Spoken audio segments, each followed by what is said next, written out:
नमस्कार, मैं हूं महेश बहुगुणा और मेरी ग्राउंड रिपोर्टर टीम आजकल पंचधामों की यात्रा पर है। और पहली जो मेरी गौधाम की यात्रा है उस जगह पर मैं पहुंच चुका हूं। और यदि मैं इस गौशाला की बात करूं तो ये देवभूमि उत्तराखंड की पहली गौ अभयारण्य है, जहां पर कि मुझे 242 गौ माताएं और 20 से ज़्यादा बछड़े और सिंधी नज़र आते हैं।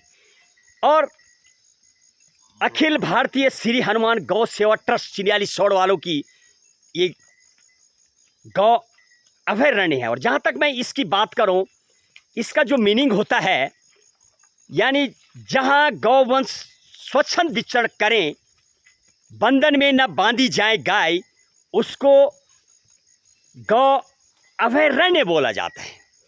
और जब मैं जाने का प्रयास कर रहा हूँ, समिति के लोग और समिति की जो पदाधिकारी हैं, सब्बल सिंह मेहन जी, स्वामी जी और तमाम कई पदाधिकारी, उनसे जब मैं बात कर रहा था, उनका कहना है सरकार को प्रस्ताव भेज दिया गया है।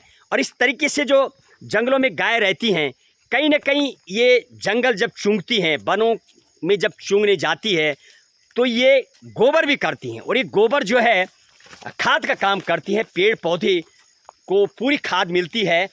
और पूरा ये जंगल है, विशाल कई एकड़ों में फैला पड़ा ये जंगल, जहाँ पर ये गौ माताएं रहती है, जहाँ पर ये गौ बाड़े बने हुए हैं। वर्तमान में किसी भी गाय को बांधा नहीं जाता है, क्योंकि कहीं ना कहीं एनिमल एक्ट के अधीन भी आता है। गायों को बांधना शायद नहीं बांधा जाना चाहिए, क्योंकि इनकी जो जीवन की प्राइवेसी है वो भी ख़त्म हो जाती है। और यही कारण है, हालांकि कोर्ट ने तो आदेश दिया है, बट फॉलो होता नज़र नहीं आ रहा। ये एकमात्र देवभूमि की वो गौशाला है जहाँ पर कि गौ माताओं को शायद खुले रूप में रखा जाता है। प्रस्ताव भेज दिया गया, बताया जा रहा है, ताकि ये पूरी तरीके से गौ अभयारण्य बने। देखिए, आज देवभूमि उत्तराखंड की पहली गौ अभयारण्य जो मुझे अभी चरती हुई नज़र आ रही है। इस तरीके से जंगलों को फायदा होता है, चरने कोई नुकसान नहीं होता। इस तरीके से गौ माताएँ मुझे चरती हुई नज़र आ रही।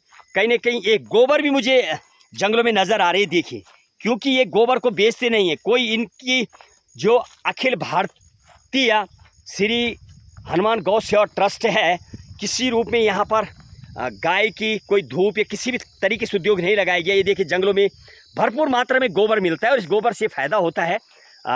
हरी घास उगती आसानी से चूंकती हुई नज़र आ रही मुझे गौ माताएँ। देखिए आज, और इस तरीके से जैसे सरकार के द्वारा बड़े बड़े कॉर्बेट पार्क बनाए गए हैं, बाघ को संरक्षण देने के लिए, टाइगर, एलिफेंट, शेरों को बचाने के लिए एक सरकार ने कदम उठाए। यदि गौ माताओं को भी इस तरीके से वास्तविक गौ माताओं की बेकदरी रोकनी है, तो इस तरीके से गौ अभयारण्य तैयार करने होंगे, ताकि गौ माताओं को संरक्षण मिले। ये देखिए, चूंकि गाय मुझे बिल्कुल झुंड में नज़र आ रही, 242 से गाय और लगभग 20 से ज़्यादा बछड़े यहाँ पर हैं। अच्छा, आपका क्या नाम है साहब? आपका क्या नाम है? आप गाय चुगाते हैं आप? मेरा? हाँ, क्या नाम है? राम बहादुर। कब से आप गाय चुगा रहे हैं? हो गया तो 2 महीना। कितने घंटे चुगाते हैं आप गाय यहाँ पर? 5 सुबह 7 बजे लेते हो और शाम को 5 बजे लेते हो। और कितना? तो गौ माता की सेवा करने में मजा आता है? हाँ, मजा आता है। दूध, दही, मट्ठा सब भरपूर मिलता है? हाँ, मिलता है। चलिए, ये देखो, बहुत खुश है। कितनी उम्र है आपकी? मैं तो 60 का हो गया। देखो, 60 साल के बाद भी गौ माता की सेवा कर रहे हैं। देखो, जंगल में चुगाते हुए नजर आ रहे हैं मुझे। देखिए, गौ माता की घंटियाँ, वो पेड़ों के गानों की आवाज़ें तमाम सुनाई देती हैं।